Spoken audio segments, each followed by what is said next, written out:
Nikhil bhai, all ready? No sound was coming.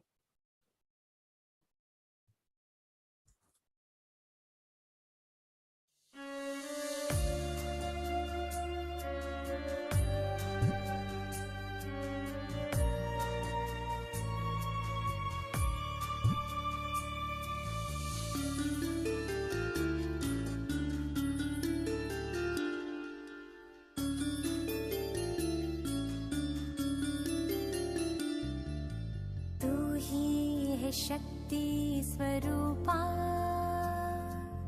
तू ही तो है नव दुर्गा अष्ट शक्ति स्वरूपा तू है देवी स्वरूपा शक्ति स्वरूपा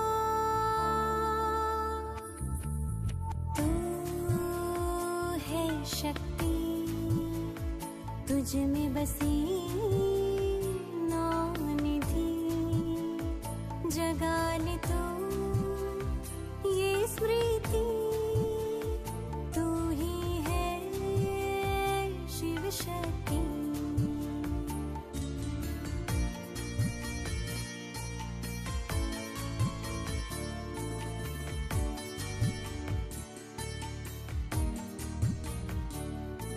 जो जग से रहती है न्यारी वो आत्मा है सबकी प्यारी जो जग से रहती है न्यारी वो आत्मा है सबकी प्यारी जो न होती प्रभावित कहीं ये है संकीर्णता की शक्ति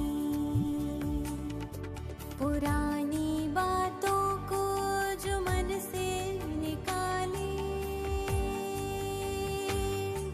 पुरानी बातों को जो मन से निकाले न ईर्ष्या न द्वेष को मन में पाले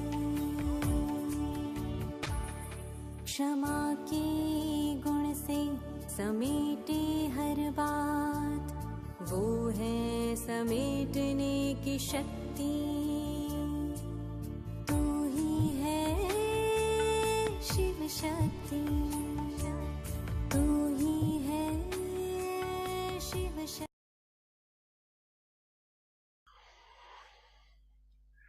Okay, so welcome all of you to this brand new episode of The Powers Within.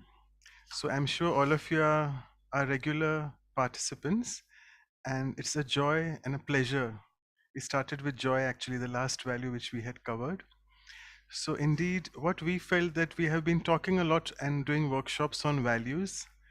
Let's look at those 8 supreme powers which Raj Yoga teaches us. And once we start inculcating those powers within, then it becomes very easy to lead a value-based life. So powers, we feel, is the foundation of trying to lead a life on values. So we are very delighted that we have with us a special guest all the way from Atlantic side of Canada, that is Halifax. And that's Sister Judy Johnson. And I would request Sister Claudia from Vancouver to welcome Sister Judy Johnson. Over to you, Sister Claudia.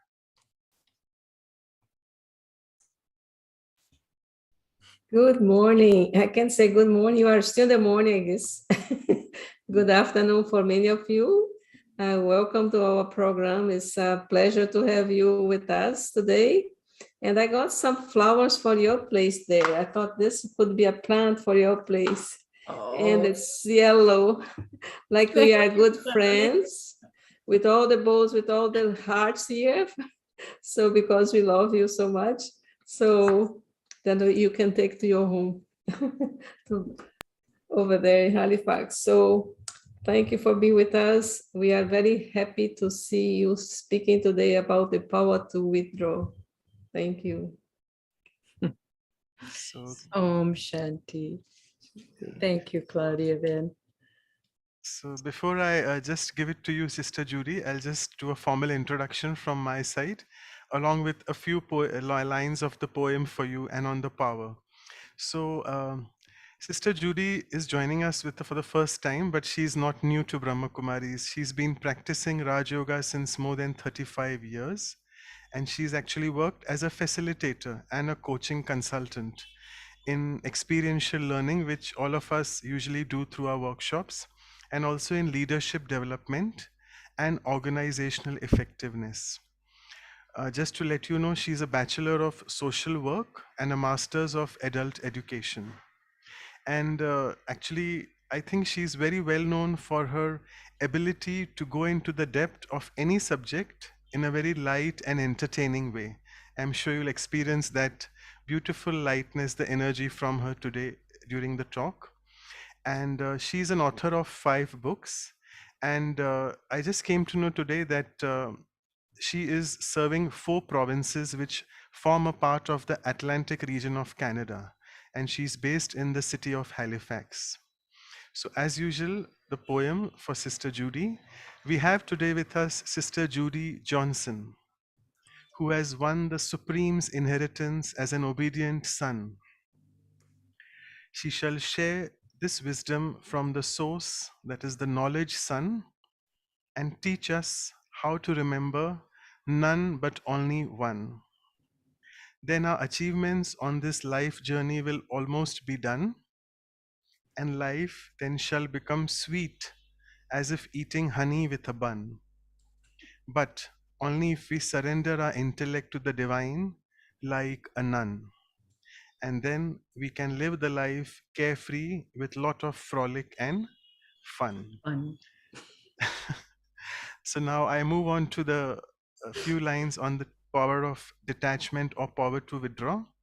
So today she shall speak on the power to withdraw, so that the energy from the Supreme we can then draw. My life has now turned ripe from being very raw, and it's the Supreme's powerful vision for me through which he saw. I have had enough of life experiences making me feel like I'm in a seesaw and made me wonderstruck always like opening my jaw. But now through the regular connection, I'm able to remove even the minutest flaw and be away from the bitter thorn of Maya Ravan's paw. So, with this beautiful power to withdraw, which is one of the first powers in Raj Yoga meditation, and we are really esteemed that and honored that Sister Judy is with us to share her wisdom on the same. So, over to you, Sister Judy. Thank you. Om Shanti. Hello, everyone, and thank you so much, Manoj Bhai. Did you write that poem? Yes. Oh, you're a poet. That's wonderful. Thank you. I'm very honored to be here today for the first of this power series. And Claudia is a dear old friend, and we live on opposite sides of this great, big, huge country called Canada. And when she comes to visit, we often think of ourselves as hugging this country together, from one arm in the East Coast where I am and one arm in the West Coast where Claudia is. And we're sort of like mothers for the country. So it's very nice to be here with my Vancouver sister and all of you. I love this power, and I have to say I've really enjoyed the week reflecting on it. If I were to have chosen one of the powers, this would not have been the one. So we tend to choose the ones that we're good at, but for me, and as it turns out, I discovered this week I am good at it, but it wouldn't have been the one I chose. So it was wonderful to get to know the power to withdraw again and a little more deeply. So I'm happy to share some of my reflections, and we'll do a meditation in the middle so that we're able all to connect with that power. But I don't know about you, but for me, the word withdraw did not have positive feelings or connotations to it before I came to study with the Brahma Kumaris. In high school, in my young adult life, I think I'm going to show you a picture. I think I looked a little bit like, here it is, the power, but I think I probably looked a little bit like this. I think I probably went through high school a little bit like this girl with the braid across her forehead, but withdrawing from life, hiding a little bit from life, pulling away from life. I was a very solitary person. And I know now that I'm studying with the Brahma Kumaris, I know that I was withdrawing in a way that wasn't spiritual, actually. I was running away. I was hiding out. So this power to withdraw has taken on a whole new meaning for me since coming to the Brahma Kumaris. And I hope today, for those of you who are new to this power of withdraw, I can't see everybody, so I don't know who is coming with a long-standing relationship with the Brahma Kumaris and who is new. But for those of you, if you are new, my wish for you today is that you'll leave with, I don't know, a nicer feeling, a nice feeling about this power. So I'd like to tell a story. When I first came to meditate with the Brahma Kumaris, I had 2 young children, just under 2 years old and just under 5 years old. And this kind of awakened me to the power, this power to withdraw. And I'll tell you a little story about them. For those of you who are parents, you will know this practice we call timeout. Anyone familiar with this practice called timeout? Where if a child has misbehaved or done something aggressive or harmful to self or others, the parent will put them in a timeout, which basically means they go into their room to be alone for a while. And very often the parent will time it. You're in there for 15 minutes or until I ask you to come out. And I remember I didn't like the feeling of the practice. It felt punitive to me. But I recognized that the kids needed to cool down or to step away from their fights. And so I used this practice called timeout. And I would say, okay, timeout, off you go, spend a little time in your room, come back when you're ready, I would say to them, because I didn't want to time it. And just whenever you feel better, whenever you're settled, whenever you're ready, you can come out. And I would notice over time that I'd get on doing other things. This is so many years ago, I barely remember it, but it came to me today when I was thinking about this, that I would say, I wonder where this child is. I wonder where she is. And I'd go up to her room and I would find them, one or the other of them there in their room, completely absorbed, playing, drawing, coloring, reading, puttering around in their room, completely forgotten that they were in a fight with their sister just 20 minutes before, that they didn't want to let go. And that's when I realized, oh, they actually needed to withdraw. They needed to be alone. They needed a little bit of time for themselves, and their behavior before going into a timeout was actually a signal. It was a clue. It was like an alarm bell saying, I need solitude. I need quiet time. But of course, children don't ask for quiet time, typically. And then it becomes punitive, something we do to make them go by themselves and be alone. When, I learned with the Brahma Kumaris, it's actually delicious. And I witnessed this with the children, that they actually really enjoyed it. Another child-related story,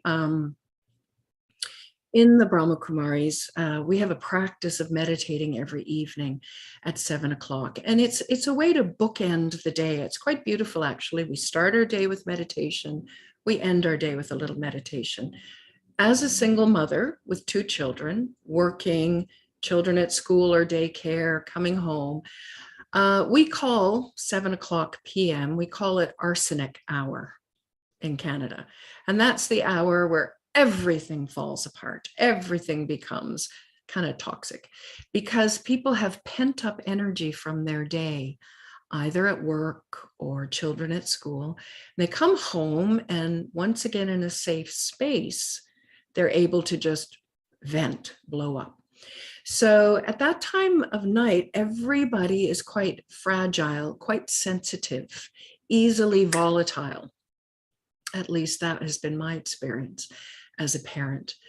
And so a very odd thing as an individual, as a mom, a single mom, to think, I'm going to go meditate now for half an hour, right at this very heightened time in the day. And so I would do that, though, because I thought it was really important and I wanted to do this. And I know for the first little bit, the kids were screaming and yelling at each other. It was like World War III downstairs. And I would think, oh, dear God, am I really going to stick with this? And I did.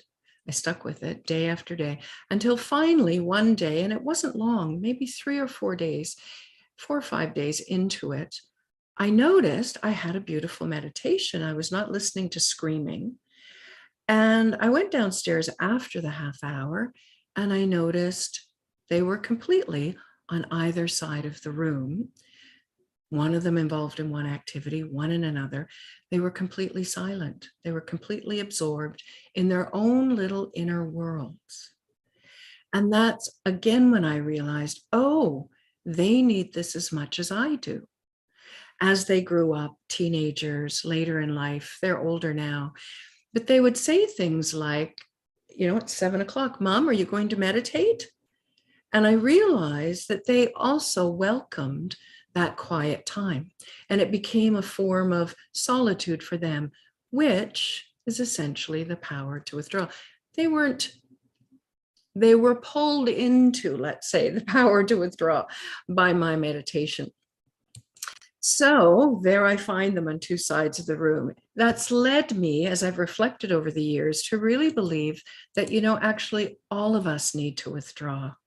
And all of us do withdraw, but perhaps we do it in our own different ways. How many people today do you see plugged in like this? Everybody's withdrawing in some way from the world around them. We do it in so many different ways, pulling away from our world, pulling away from the noise in our own minds, and trying to get a break from it.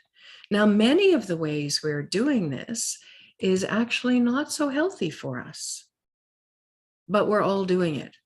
Everybody is trying to withdraw from the craziness of the world, from the overactivity or stimulus in their day, from the relationship troubles and conflicts, from the drama of life. And they're pulling in, but maybe not in a way that's actually replenishing, in a way that might be causing them and others more harm. So we all need it. We all need to withdraw, but why? Why do we need that? And why everywhere we look around us do we see people withdrawing? Maybe not in healthy ways, but trying to withdraw. Why do we need this? I think there's many reasons. If you also are seeing in your lives people withdrawing, maybe not in healthy ways, but withdrawing, then you are also seeing we really need to reclaim our minds. We put our minds into all kinds of stuff all day, and then our minds look like the things we got involved with today. We need to reclaim our minds back from all of these things that we've given our minds to. We need to consolidate the energy that we have spent throughout the day in all of our thoughts, because all of those thoughts are energy which we've spent, and we're therefore without at the end of the day. We're in deficit mode. We're depleted. So we need to consolidate that energy that we have spent throughout the day. Why do we need to withdraw? so that we don't lose ourselves in others. The amount of time and energy and feelings we put into others sometimes goes so much outwards into others that there isn't much left for ourselves. So we actually lose ourselves in others. This is one of the very key reasons why we need to withdraw. And we all are intuitively doing that. Maybe not in the right way, but we're doing it. And so that we can find our way. And where do we want to find our way? We want to find our way on the best track for me through this life. What is my path through this life? But we also want to find our way back to ourselves. We want to find our way back to me, who I really am, not to who the world says I am, who other people say I am, to what my culture, religion, nationality, or tradition say I am, but who am I, the unique individual being? So this is why we are all attempting to withdraw in some way, because we need to. And intuitively, we all need that. We all know that, and we need it for these various reasons. So mostly, and this would be the Brahma Kumaris' view of living, is that we spend most of our day interacting, engaging with our world through our sense organs, through the touch, the physical experiences of our body and our touch perception, through our eyes and what we're seeing, what we're taking in through the eyes, what we're expressing through the eyes, through taste, sensation, through the nose, and of course, what we're hearing throughout the day.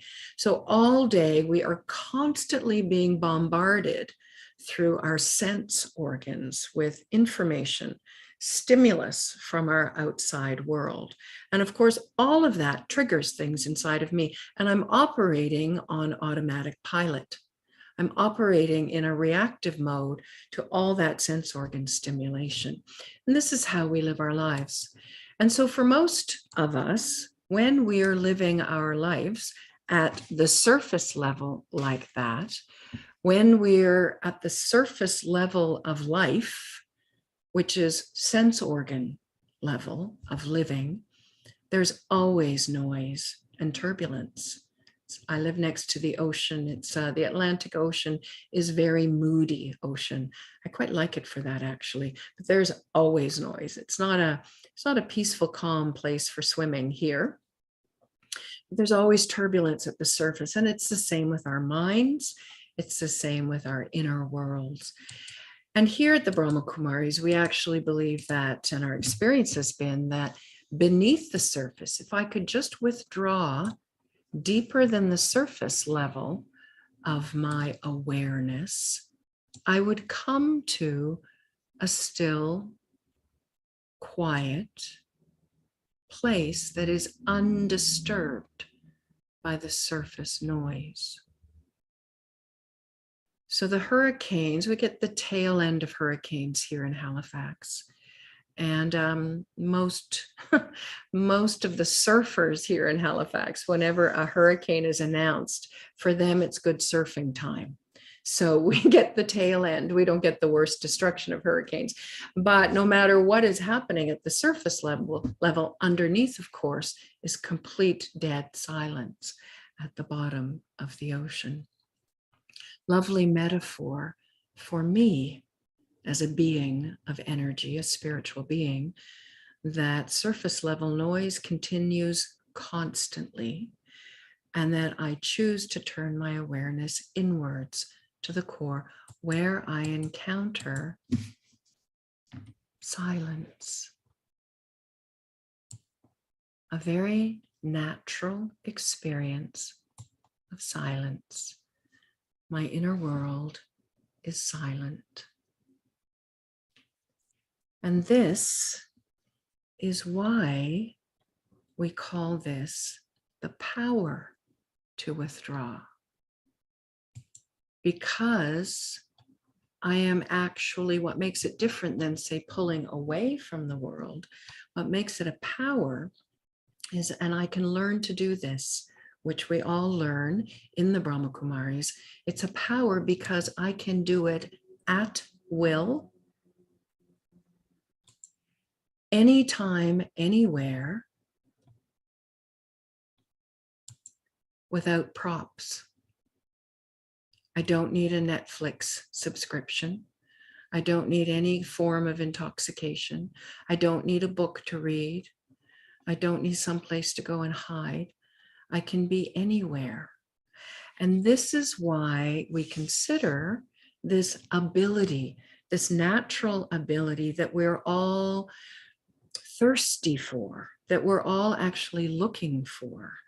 The reason it's a power is because I can learn to do this without any props, anytime, anywhere, and at will.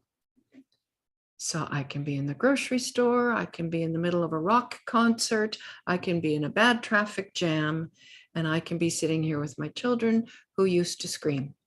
They're grown up now, they don't do that. But back when they used to do that, I can be anywhere at any time. And as a power, I can exercise this power and withdraw into that silent, still, peaceful place.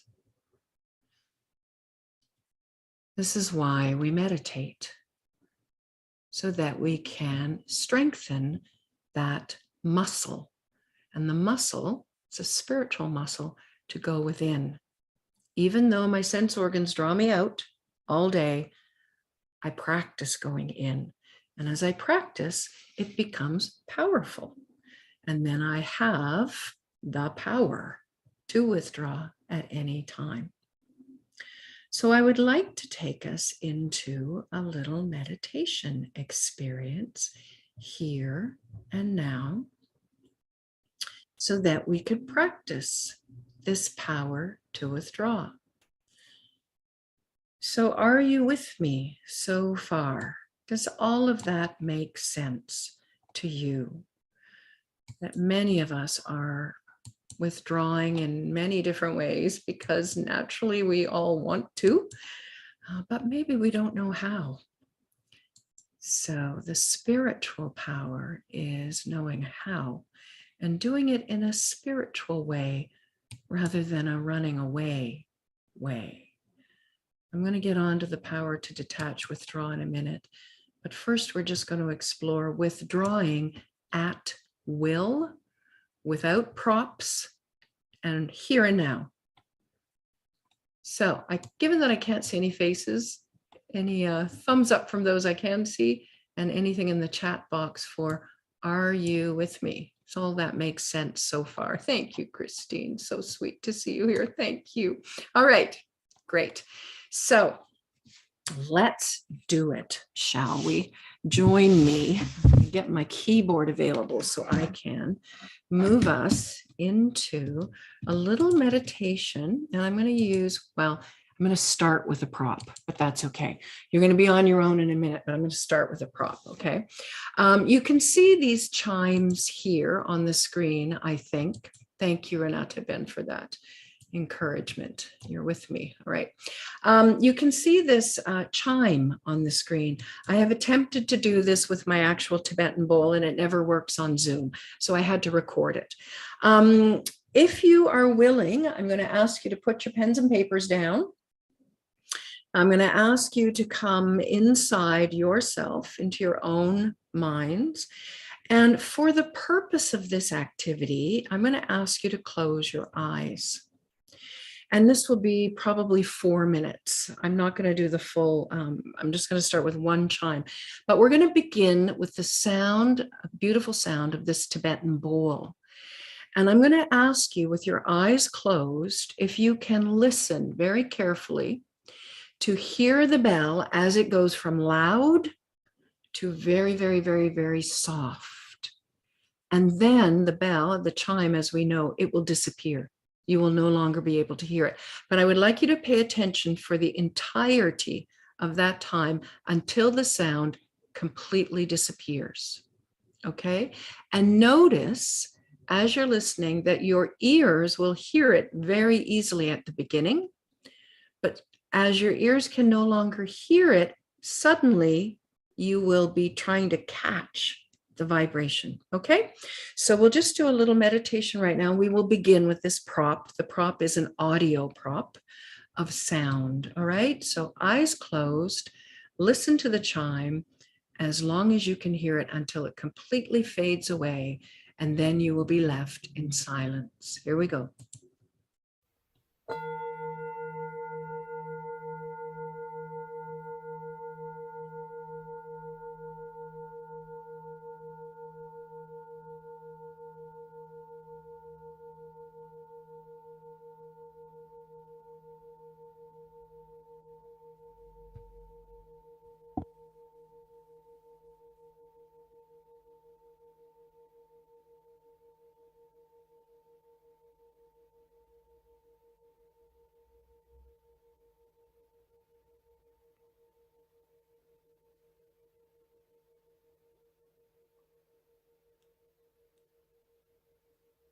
Now just become aware of the silence that's left behind after the sound has finished.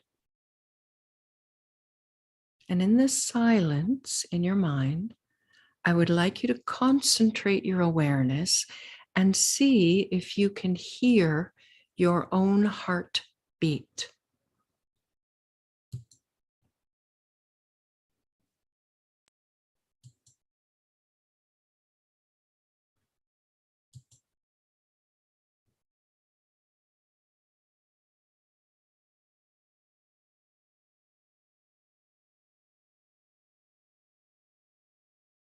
This should feel like you've really concentrated your attention, your awareness. Visualize, if you can, an invisible thread from your heart up to the center of your forehead and pull inside behind your eyes. Into the mind, I'll ask you to imagine it like an empty room in your mind, a beautiful empty room. But in this space, I'm going to ask you to decorate this inner space of your mind with white light. Fill your mind with white light and feel it glimmering, shimmering, sparkling inside.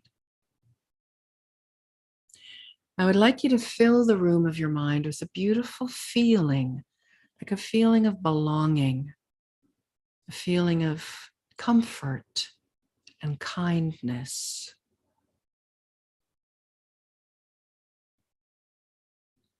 I would like you just to be alone in this space for just a few more seconds. Sweet silence.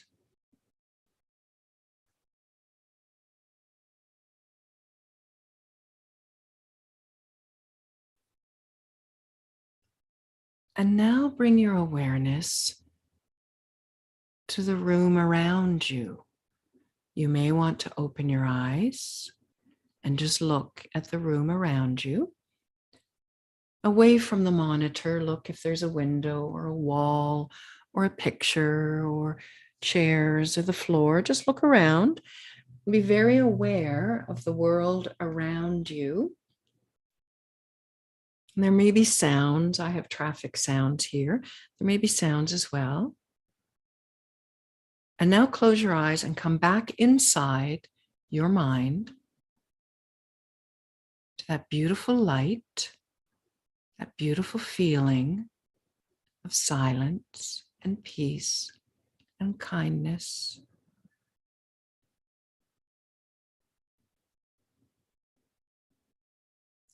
And now, without opening your eyes, imagine the room around you again. Imagine yourself looking around at the room around you with your eyes closed. Out there, things are happening out there in the world. Beyond the little room where you're sitting, there is another world, a big world. Noise, chaos, protests, news, All kinds of drama is happening out there. But just like that, split second, bring your awareness back inside that beautiful space inside your head.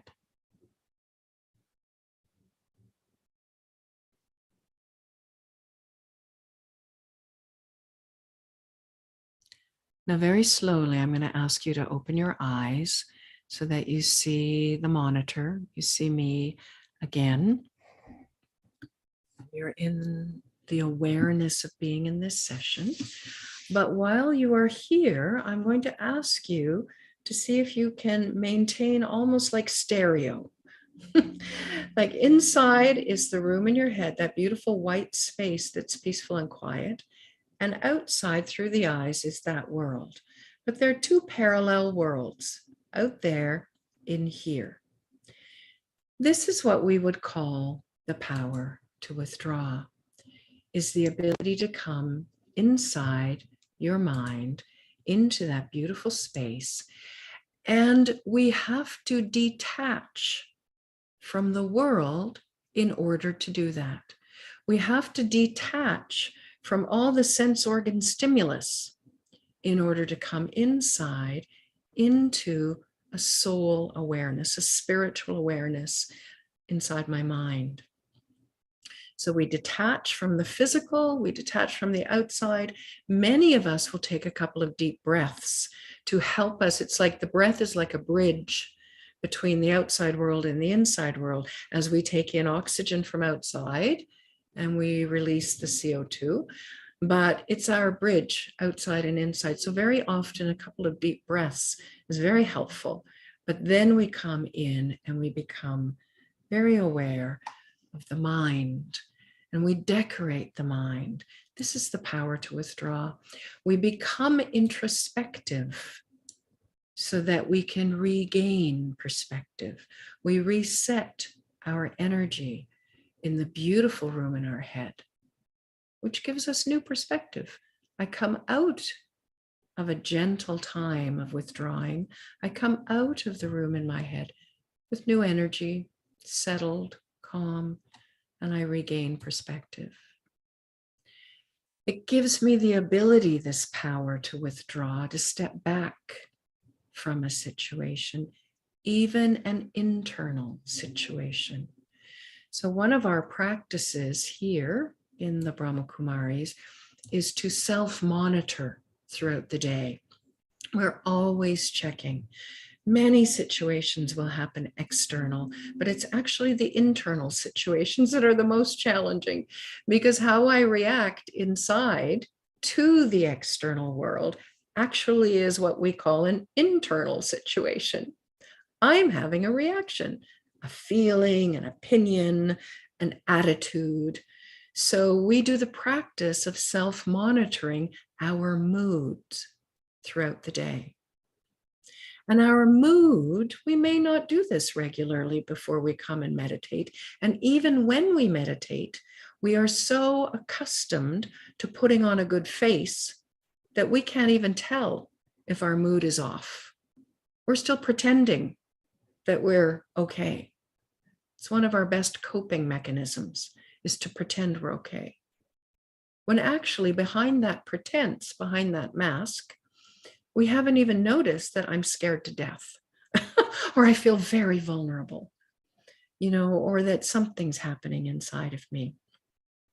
So this power to withdraw, taking a moment to go inside, behind the external world, behind the forehead, allows me to see what's behind the mood. There is always something behind the mood. There is always something behind even the biggest emotion. When my children were young, one of them had very, very intense temper tantrums. She scared most people, actually. Thank goodness she got me as a mom, because I wasn't scared. But I could see, and what I did was I framed it for her as a storm. Every time she had a temper tantrum and screamed and yelled and kicked and hit people, I would say, oh, when it was over, I would say, oh, that was a big storm. How are you? Are you okay? It was a really big storm. Any damage done? Are you okay? And then I would ask her, after we checked on her, I would ask her, did you do any damage out there when you were experiencing that storm? And of course, there was damage done. So she had to figure how to put it right. But all of that actually helped to stabilize her in the seat of self-respect, because she understood that whatever that situation was, whatever that storm was, it actually wasn't her. It was energy that came into her. It was energy that came up from her, but it wasn't her. Fundamental distinction for us here, which we can only notice with this power to withdraw.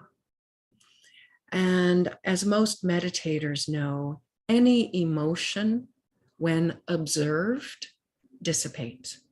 So if you're really angry, and instead of justifying the anger, which is fueling it with more and because, if you just look at the anger itself, whoa, it's intense. But if you just look at it, it dissipates fairly quickly. And that happens for every one of our big emotions. But we can only look at it if we are slightly behind it. And this is the power to withdraw. So as we meditate, we learn to go one layer deeper maybe, from the mood that I'm in at any given time. And actually, our practices go directly to soul, go directly to that beautiful white light, and everything else dissipates. The power to withdraw is actually the power of being real. It allows me to be real because it takes me behind the masks that I put on to look like, even to look like a good BK, to look like a good mother, to look like a good physician, to look like a good whatever. It's really the power to get real.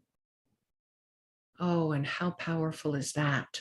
When somebody's real, have you noticed the power of that? It actually breaks through all the pretense in the room, breaks through all the ego in the room.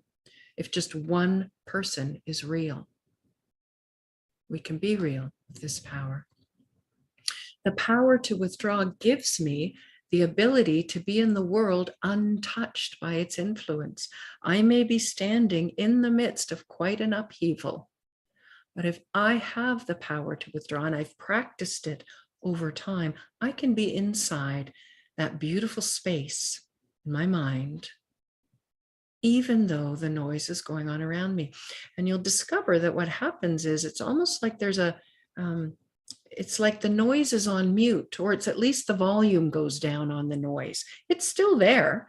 And if you pay attention to it, it becomes quite loud. But if you're paying attention to your inner world through this power to withdraw, then it mutes, it turns down the volume and all that. It's still happening, but you're not hearing it. Literally, you're not hearing it until you very, very soon you begin to live your world more and more inside that space. And this, I guess, would be, there's two last points I'll make before the questions, but this is one of the things that really stood out for me. And I tried to find something beautiful like an ikebana for this. But I guess the difference that makes this withdraw a spiritual power is that I am no longer withdrawing from, I am actually withdrawing to. I am withdrawing into that beautiful space within. Takes a little courage at the beginning, but I'm moving into a place of introversion, reflection, solitude. Solitude is enjoying my own company. And there's a reward when I do that of discovering the beautiful, imperishable value of me, that best me, that beautiful me that is kind of different from the outside me, the conditioned me, the personality of Judy me, but that beautiful, quiet self, the soul, the being. So the power to withdraw is no longer detach. Yes, I must detach from sense organ stimulus. I must detach from the external attention to the outside, but I'm actually withdrawing into. that beautiful inner place. And this is the power to withdraw. Once you've tasted it, you love it, and you like to go inside. One more thing. We taste it. We know how to get there.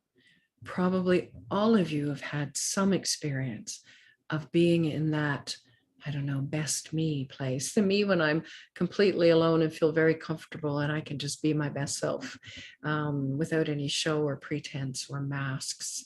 Hopefully you've all had that experience. It may have happened to you without you trying, may just have happened, or it may have happened with the gift of meditation. And then later you may have to practice and try to get that to happen.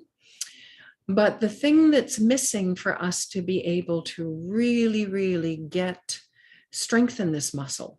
So practicing is one thing, we practice it, but the second and key ingredient for the power to withdraw is that we actually need the power to stay there. We can get there. And maybe we can get there and a split second is all we need, and then we feel fresh. Out we go to the world. That's usually what happens throughout the day.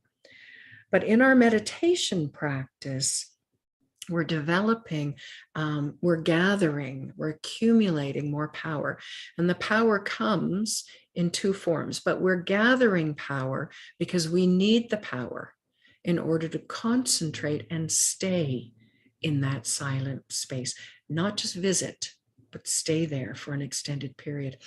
And the power we get is twofold. One, we get power from strengthening the muscle, just from practicing the little exercise we did earlier, going inwards. But the second power, and the greatest one, of course, is going up to the divine source. So the light of the divine being shining into the soul, which adds light to my mind. So I can feel, I can visualize, I can imagine, I can contemplate having that divine energy come in through the top of my head into that beautiful space of my mind and filling me with light, filling me with power. And the more I draw on that, the more I am able to stay in that beautiful inner space, which is what the power to withdraw, where the power to withdraw takes us. It takes us inside to that beautiful, beautiful space. So before we hear any questions, I do have a blessing for each of you.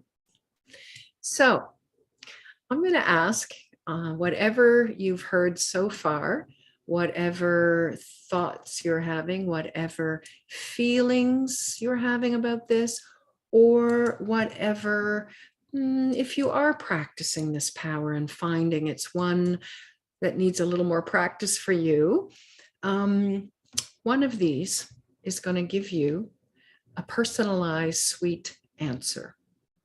So pick a number, 1 to 3, and stick with it. Everyone got their number? Okay, and here we go. It's going to be just perfect for you. Here is what's going to help you develop this power. And I'll leave it on so you can take a screenshot if you'd like.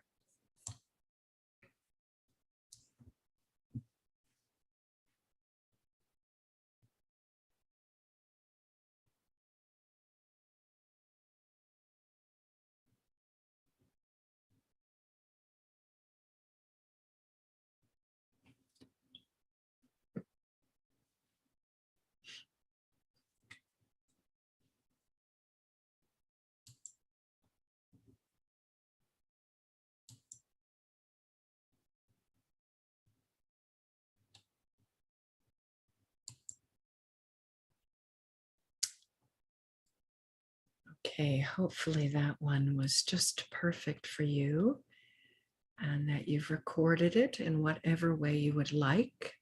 Wonderful to repeat it on a daily basis.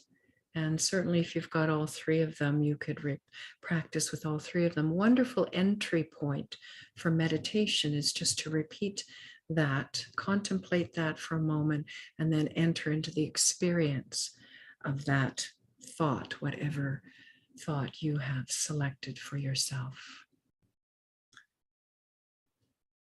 Om Shanti. I will pass over to my dear brother Manoj for any comments or questions. Okay, thank you so much. Hats off to Sister Judy Johnson for conducting such an excellent, amazing session. We didn't want to end it, but I'm sure the questions will make it more interesting. I'll ask you the first question.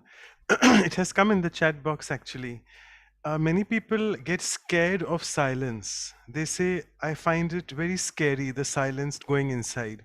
So, is there any method whereby I can withdraw without going into silence? Is it possible?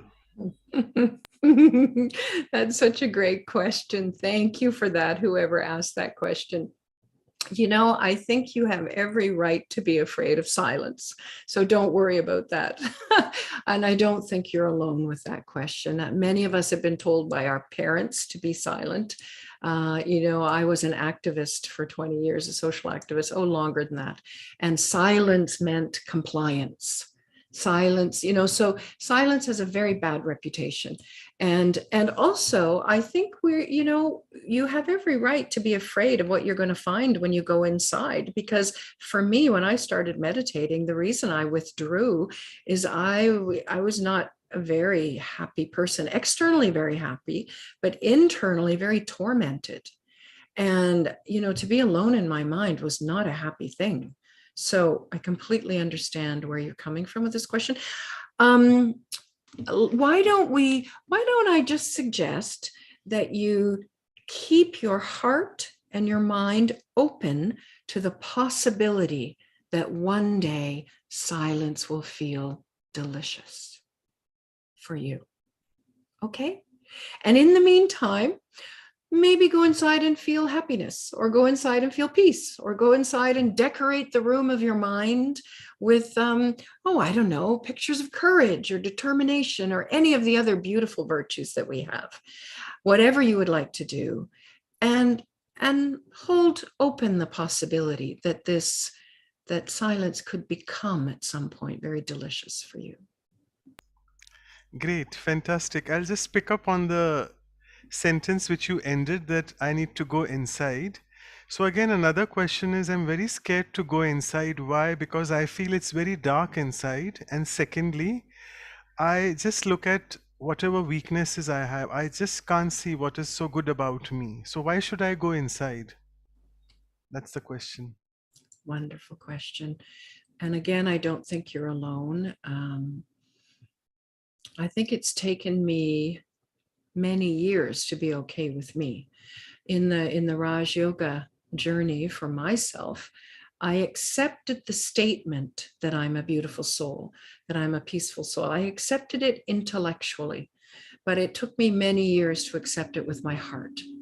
So I think courage, my dear brother or sister, whoever asked that question, courage. And also, we have this slogan. I do a negotiation and facilitation professionally. And we have a slogan that we proceed independent of trust. So proceed independent of believing that you're a good person. Proceed anyways.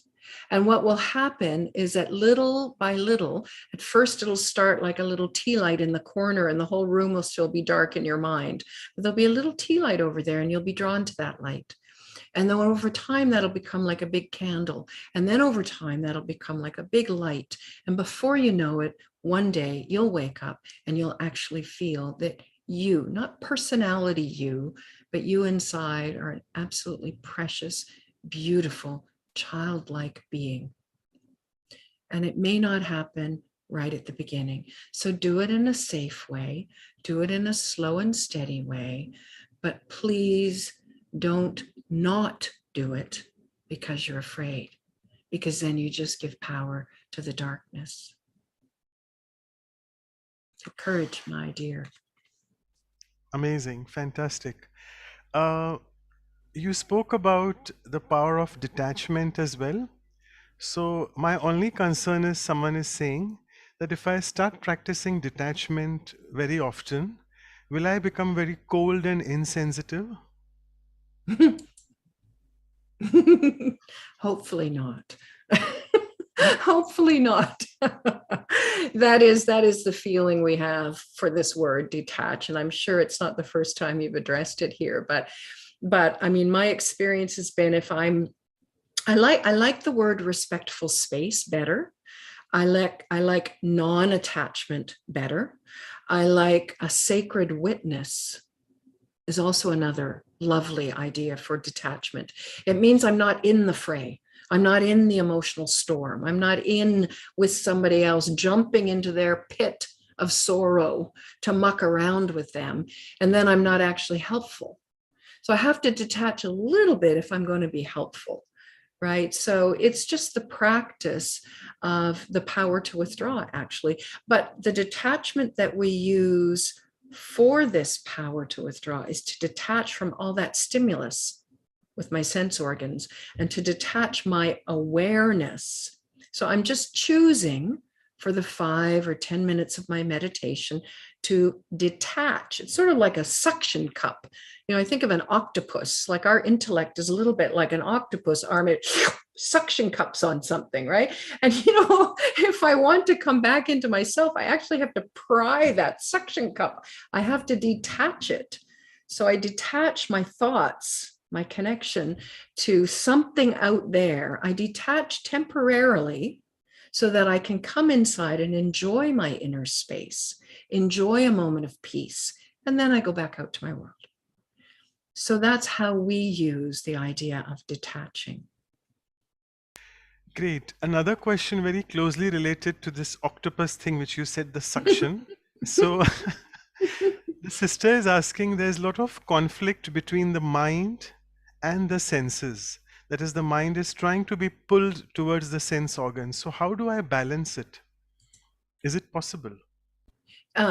Sorry, say again, the conflict is Uh, between the mind and the Mind, sense organs? sense organs, yeah. So I mean, I probably think that the mind is trying to, I'm trying to take the mind away from sense organs, but my mind is still going towards the sense organs. So how do Oh, I try okay. to balance that? Oh, thank you. Thank you.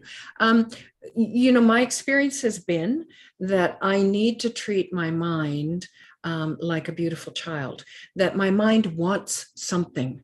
That's why the sense organs are filling it. So the mind, I studied Buddhism for about 10 years before I came to the Brahma Kumaris. And in that practice, we were supposed to empty our minds. And I was a complete failure. I could never empty my mind. And then I encountered the Brahma Kumaris and realized I'm home, thank goodness. They want me to fill my mind. So you need to fill your mind. You need to give your mind something beautiful to think about. So whether it's poetry, spiritual knowledge, beautiful images that make you feel calm and peaceful, whatever you need to give your mind, you give that to your mind until your mind becomes a little more independent and that you don't need all the external props, but you have to give your mind something. You can't just say, okay, don't do that, don't do that. It'll become like a toddler. Your mind will just rebel because it actually needs something. So give it what it needs. Give it something. Don't demand that it be empty and give up everything. Does that make sense? Oh, yes, it does. I think in the interest of time, I'll just take this last question. The brother is asking that even though I'm doing regular meditation, but still 30 to 40% of the time, I'm unable to cope with the hassle and the daily struggle of life. And later I feel that I could have done better in that situation, but the realization happens so late after the situation has happened and after I have reacted. So the question is how to make it, how do I be more attentive to get that 100% in my daily life? Well, join the club, dear brother. We're all doing that. We're on a constant check and change, check and change. And for many of us, we discover after, right? So, except for, you know, maybe a couple of very precious souls, most of us discover after. And then we learn from that and we try better next time. But I think this power to withdraw, the more time you spend genuinely feeding your mind, going inside and making it a beautiful experience to be inside your own mind. If you can enjoy that more, it's not force. You cannot be forcing yourself, and you cannot be doing it like punishment. Oh, I was bad today. I made a mistake. If you do it like that, it won't be pleasant to be with yourself. So first of all, recognize and honor the fact that you caught yourself. You had a realization. That's, pat yourself on the back. That's amazing. And pat yourself on the back a second time because you actually want to do something about it. That's amazing. So with that good feeling and good wish for yourself, then spend a little bit of gentle, caring time inside, exploring, why do I react that way all the time? Dear God, what is it that I need to strengthen so that I don't react like that? But enjoy that time. You can't force it, and you can't reprimand yourself, or you will go down further. The Raj Yoga approach is not to get rid of things. It's to feed the beautiful light of the soul to such a degree that those things fall away. That's our methodology. Any other methodology is psychological or self-development, and that's not spiritual. Spiritual is feed the spirit, and all those negative habits will disappear. But if you keep thinking about the negative habits, you're feeding them, and they will continue. Great. So thank you so much for your answers. And with this, I would now want to invite Dr. Ashok Mehta, who is basically the president of the medical wing of Brahma Kumaris. I'm sure you know him very well. Oh, I do. Shanti, brother, lovely to see you.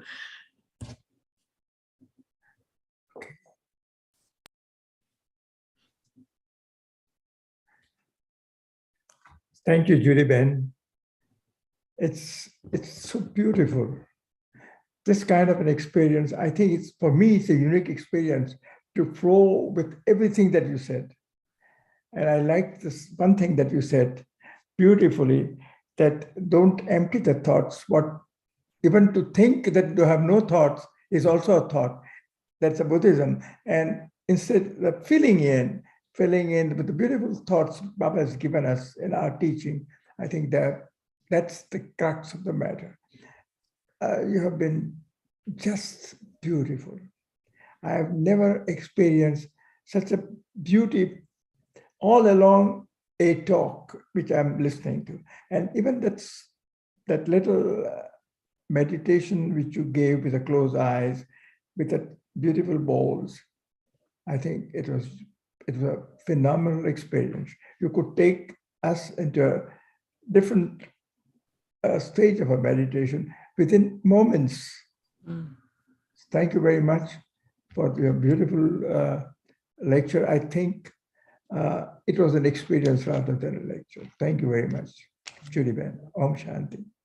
Om Shanti. Thank you, brother, for having me. Thank you for your kind words. Beautiful, a blessing. So thank you, Dr. Mehta. And quickly, I would request Anu's sister to do the announcements. It's time up actually, but we enjoy this. Thank you so much.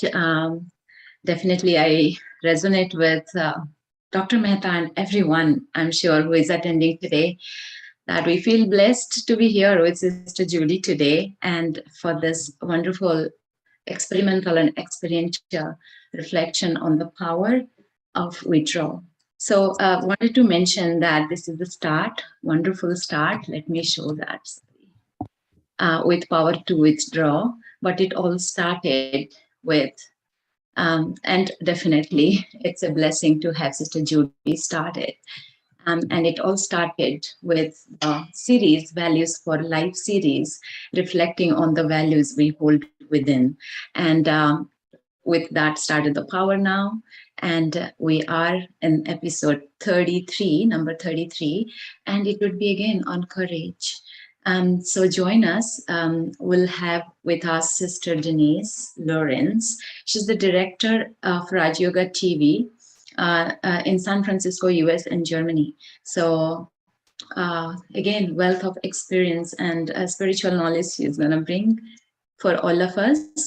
It is happening on Saturday, 19th of February. Again, a regular time, 8:30 p.m. India, time, that is 7 a.m. West Coast time.